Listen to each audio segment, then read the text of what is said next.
Cherie Hanson here, saying hello on the 31st of January. According to a lot of my teachers, this is a day of momentous transition. This is a day of setting intention. This is a day of believing in yourself, taking out all the old rotten things in your head. You know, the chair with the spring coming up in it and the clothing that is torn. And I'm speaking metaphorically, of course, you know me. And starting out new with the sense that what we had in the past is past. And what we desire, what we yearn for, what we're manifesting in the future is a new country, a new way of being, a new self. The first thing I came across today, which I thought was interesting, was I had a memory drop in about when I was in grade 6, our teacher asked us to memorize a poem and also to cut out pictures to illustrate it, make a book out of it. And so I stood in front of the class and delivered my poem, which was, you'll be surprised to hear this, so different from what other people had chosen to memorize and deliver. So different. And I have done this so much of my life, just daring to stand in my freak, and just do what I'm called to do. But this was a poem that in grade 6, I wanted to deliver as a kind of clarion call to the other people in the classroom. And it was Rudyard Kipling's If. So I'm going to read this to you again because I realize today how much it reverberates for the kind of interior toughness we need in this time.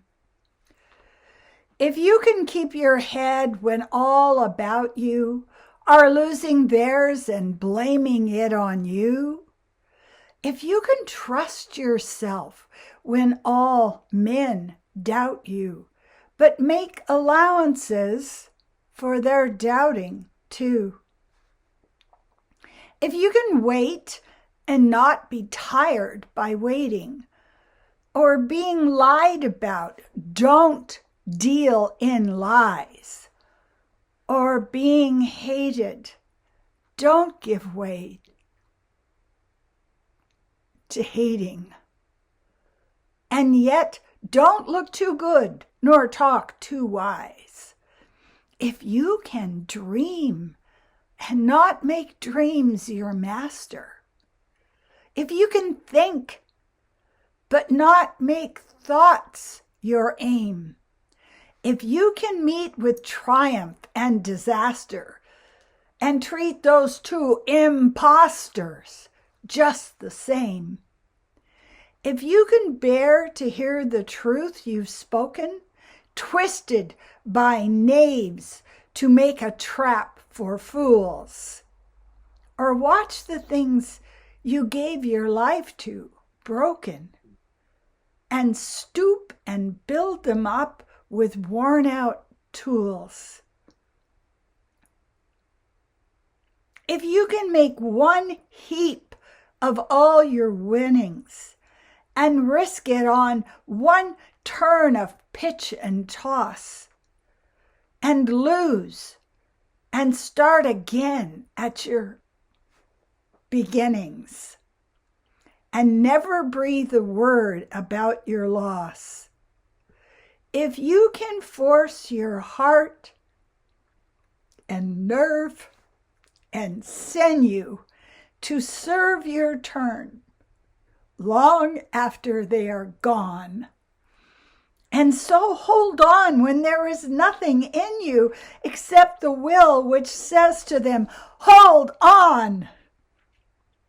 If you can talk with crowds and keep your virtue, or walk with kings, nor lose the common touch, if neither foes nor loving friends can hurt you, if all men count with you, but none too much, if you can fill the unforgiving minute with 60 seconds worth of distant run, yours is the earth and everything that is in it.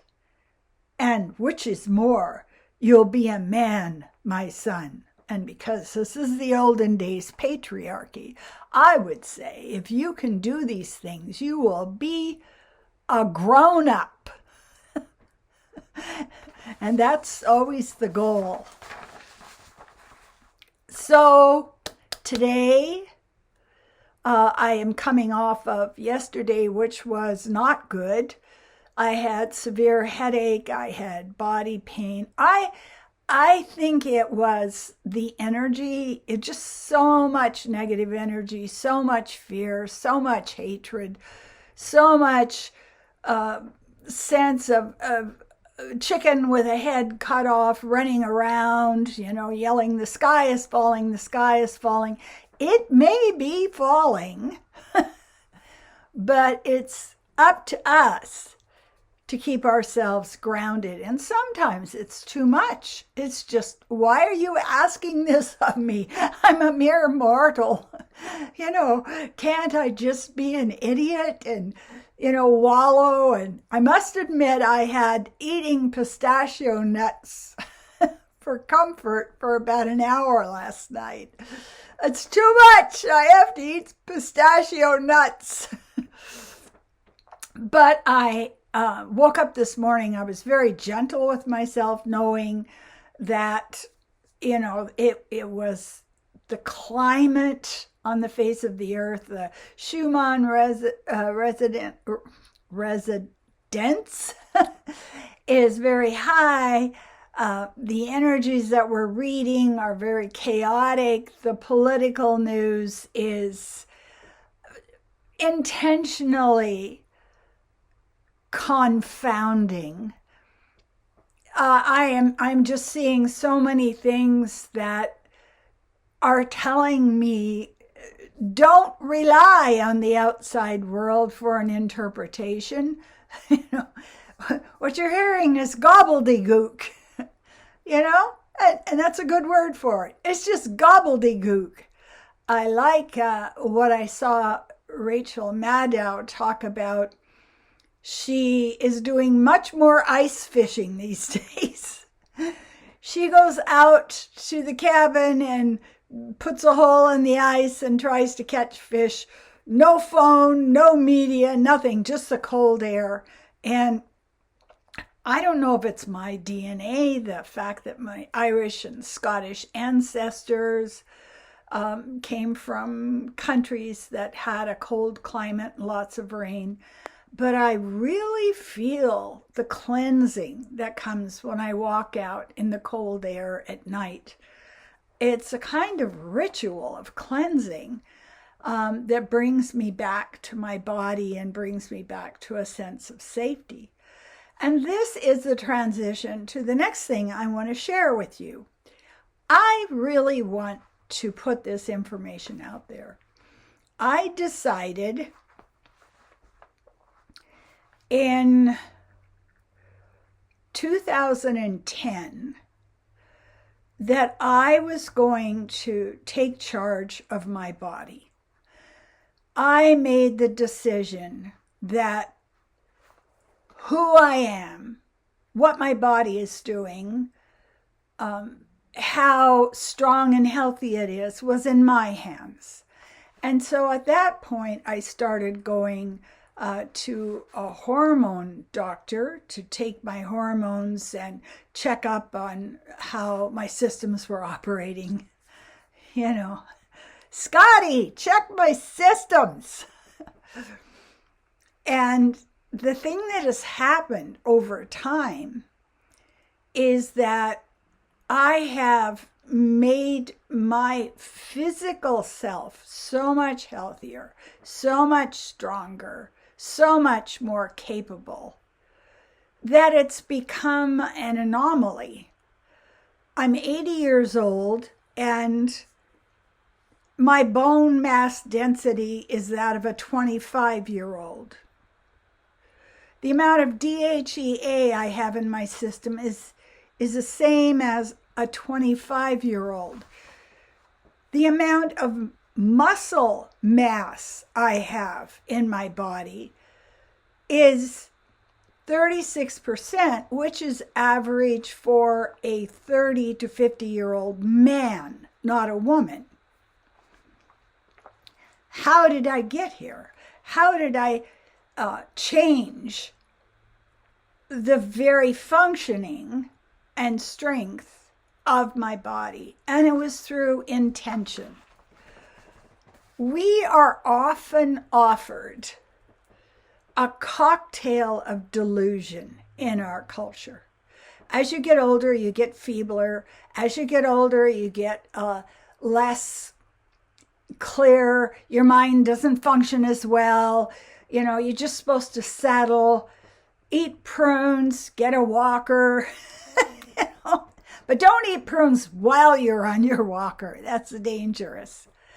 And what's happening now is a lot of people individually, this isn't a movement, this is an individual here and here and here and here, are deciding to not drink the poison of the paradigm that we're being offered in our society. If I come across something that stresses me, the worst thing I can do is drink alcohol, eat sugar, sit with a bunch of people who are convinced that there's just death creeping up on them. It's just the form of it. I don't know if it'll be a cougar or a pterodactyl or internal parasites. I don't know. Something's going to take me out. And so we mentally put ourselves in a place where we are gathered together with others that lack confidence in spirit. They lack confidence in the universe. They lack confidence about their journey. Because the only maps they have ever been shown are the maps that have different roads to failure. And so this is a real struggle when you become what I call a spiritual warrior. Your intent on keeping your heart full of compassion, your intent on not hating other people, no matter, and what does he say here that I just love? That you treat two impostors just the same. If you can bear to hear the truth you've spoken, twisted by knaves to make a trap for fools. In other words, it's a trap. It's a lie. It's meant to lower the IQ, to put you down from whatever your functioning IQ is to 60. And then you don't have the skills. It's like somebody out in, an attack of the samurai with a butter knife. You're not going to be able to protect yourself when you're allowing the onslaught of the fear and the anger and the confusion to get into your head, to get into your belief space. I have been calling it fear gas. There's a canister of fear gas that's been released. What do I do? And the thing that I'm really focused on, and I share with you frequently, is I have an intention in my life. I am living my life in intention. And that doesn't mean that I don't falter or have down days or have a migraine for 10 hours or feel a flush of fear. I have to accept the fact that I am human, and I have to love myself for being human, not take a whip to myself or the razor strap. I'm human. I'm experiencing a human moment right now. I'm feeling the vibration of fear. I'm feeling the sadness of watching cruelty. But then you get yourself back to your intention. You get back on the path. You make a clear plan for yourself in the new morrow, in the new beginning, in this time. And I can tell you, with the intention I've set for my body, this is a doctor, a specialist that I see, is always shocked. He says, "You've gotten younger again." Like, I'm thinking, why are you shocked? Every time I have my tests, I get younger, I get stronger, I get healthier, because I am working with my thoughts. I am working at, I wouldn't say resisting, but I would say not believing the crap talk that goes on about getting older. I look on YouTube, I look on Facebook for other spiritual warriors who are out there just taking a flamethrower to the paradigm of what it means to be older. Gymnasts, yoga teachers at 100, a dentist that went into the gym for the very first time when he was 70. At 90, he's magnificent. We need to cut off all of the netting of reality that is trapped us like a whale with all this stuff on us. We need to cut it off, and we need to be brave enough to swim out into the ocean with the intention of relying only on our own thoughts, our own choices, our own belief in ourselves and the universe. What am I becoming? I don't know yet, but I gotta tell you, I am so damned happy about all of my medical tests that I've had over the last, 15 years. I just keep getting stronger. I mean, bone mass density of a 25-year-old.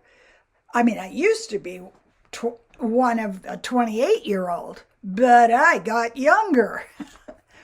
And what I can say to you is I know it works.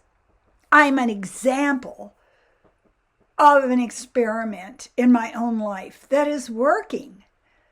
And if I can do anything for you, it's to encourage you to stop allowing the netting of negativity and the netting of what is normal. I love the fact the muggles are out there saying there is no magic.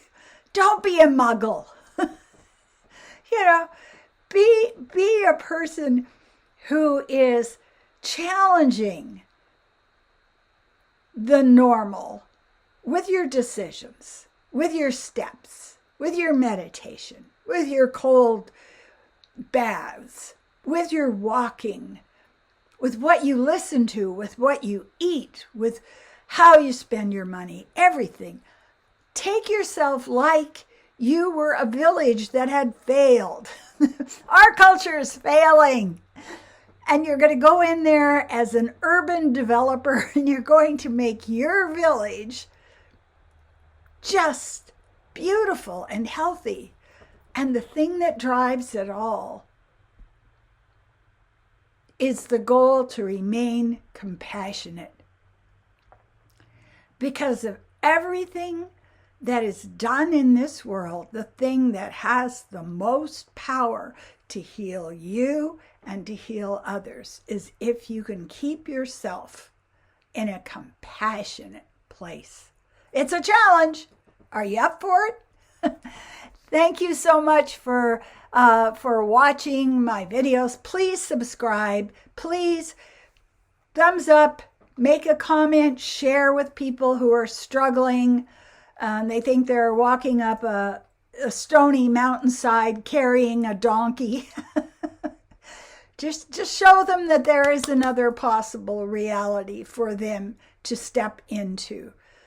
And they can construct what they want it to look like. They can use the methods that call to them.